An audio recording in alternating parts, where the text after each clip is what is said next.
Halo, apa kabar kalian semua? Di video kali ini kita mau ngebagiin pengalaman saya pakai ponsel dari Infinix Note 30 ini dari pertama kali launching. Ya, ini ponsel udah kita pakai kurang lebihnya ya 3 bulanan ya. Karena ponsel dari Infinix Note 30 ini kita dapetin dari pertama kali launching itu. Kalau kita nggak ikut duar, kita dapatnya harga normal di 2,5 jutaan, tapi berhubung saya waktu kemarin tuh ikutan duar, jadi kita bisa dapat di harga 2.350.000 rupiah. Jadi kita nggak dapat gift box dari ponsel atau lebih tepatnya dari paket penjualan Infinix Note 30 ini. Dan sekarang ini entah kenapa kayaknya makin worth it banget buat kita beli, dikarenakan buat harganya sekarang udah makin affordable banget.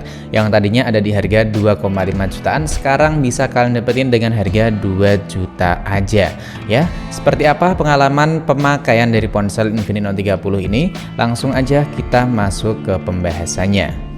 Pengalaman saya pakai ponsel Infinix Note 30 dari pertama kali launching. Yang pertama itu emang ponsel ini kerasa cukup berat, kemudian cukup bongsor ya. Lebih tepatnya ini bodinya tuh cukup panjang ini, lebih ya dari kalau kita giniin, hampir 1 jengkal kayak gini nih. Ya, intinya segini.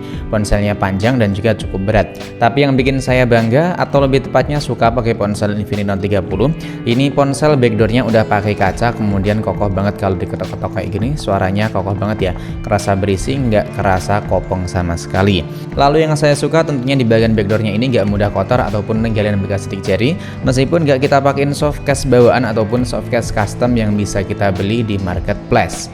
Waktu pertama kali nyobain UI dari XOS ini tampilannya emang kelihatan kayak gimana ya, kayak kerasa murah aja gitu, apalagi buat ikonnya. Menurut saya buat icon-icon menunya ini emang kelihatan biasa aja. Ya, meskipun buat tampilan depan ini kan sebenarnya bisa kita ubah-ubah pakai tema bawaan. Ya, untungnya buat tema bawaan ini bisa kita dapetin secara gratis melalui aplikasi bawaan atau Xtheme. Dan pengalaman yang cukup ngeselin tuh waktu sebelum kita update, ya sebelum kita update ketiga kali, biasanya kalau kita scroll kayak gini kan sering ngelawan tuh, sering banget ngelawan. Kayak udah digeser-geser kayak gini, ya misalnya kayak gini ya. Biasanya udah dikembaliin atau udah berhenti, biasanya tuh masih bergulir sendiri gitu. Tapi untungnya buat bugnya itu cepet banget ditanganin. Ya nggak nyampe 1 bulan buat layar lompat-lompat atau layar ngelawan itu udah fix, udah beres. Jadi buat multitasking ponsel ini udah kerasa nyaman. Dan sekarang ini ponsel yang kita pakai udah pakai patch keamanan yang terbaru. Ya, ini kita pakainya buat patch keamanan bulan Agustus. Apa aja perbedaannya? Nanti akan kita bahas juga buat video selanjutnya aja ya. Ini kita bahasnya buat pengalaman penggunaan dari ponsel Infinix Note 30 terlebih dahulu. Kemudian kalau kita pakai buat nonton video kayak gini, menurut saya buat kualitas layarnya emang udah adem banget meskipun masih pakai panel IPS LCD. Dan tentunya yang bikin ponsel ini makin kerasa nyaman kalau kita pakai buat nonton video karena adanya dual speaker stereo ini.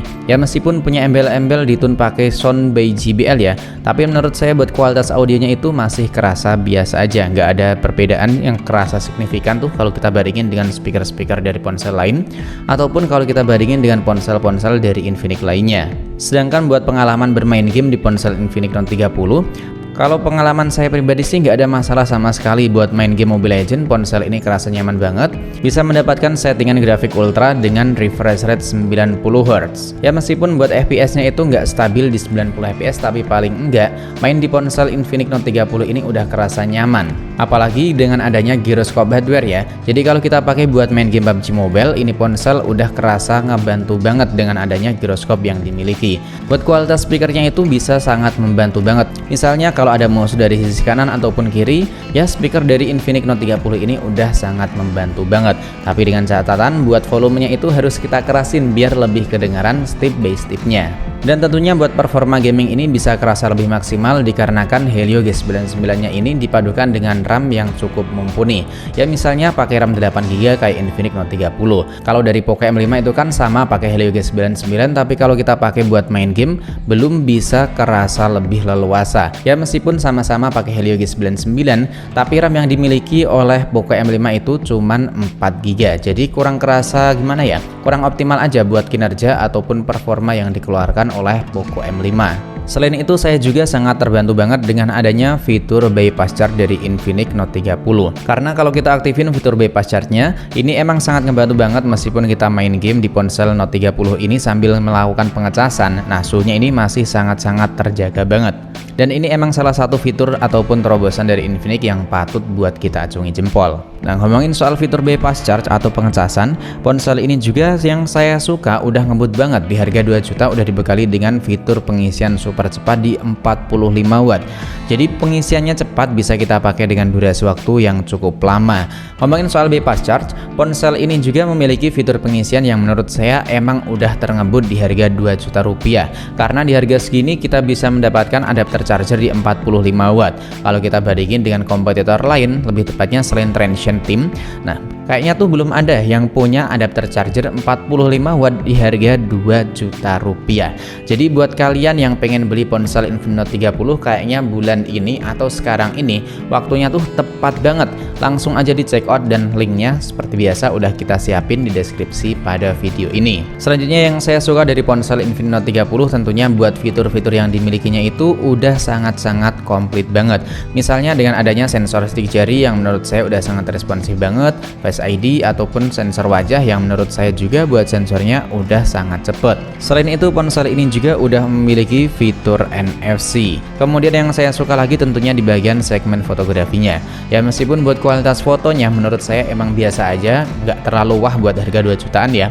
Apalagi buat kameranya ini cuman 3 dan yang kita pakai cuman 1 kamera doang. Karena di bagian kamera ini belum ada kamera ultrawide yang disematkan. Tapi yang saya suka dari kamera Infinix Note 30 ini tentunya karena udah adanya sistem stabilisasi buat kamera depan ataupun kamera belakangnya. Nah, ini sangat ngebantu banget ketika kita lagi keluar atau pengen ngevlog gitu ya. Tentunya udah sangat ngebantu banget meskipun cuma di resolusi 1080-30 fps. Jadi pengalaman saya pakai ponsel Infinix Note 30 ini tentunya udah sangat-sangat memuaskan banget karena kalau kita lihat dari kompetitor atau dari pesaingnya nggak ada tuh di harga 2 jutaan punya internal di 256 GB Helio G99 backdoor kaca, penyimpanan internal gede di 256 GB dan punya fitur pengisian super cepat hingga sistem stabilisasi. Dan ini cuman sekedar pengalaman saya pakai ponsel Infinix Note 30 ya. Kalau pengalaman kalian sendiri kira-kira gimana dengan ponsel Infinix Note 30 ini? Dan jangan lupa buat link pembeliannya udah kita siapin. Jadi tinggal kalian klik langsung check out aja. Karena buat sekarang ini harganya udah makin worth it banget. Yang tadinya 2,5 sekarang di 2 juta aja. Dan jangan lupa sharing juga pengalaman kalian pakai ponsel Infinix Note 30 ini. Sampai di sini dulu buat video kali ini. Sampai jumpa lagi di video selanjutnya.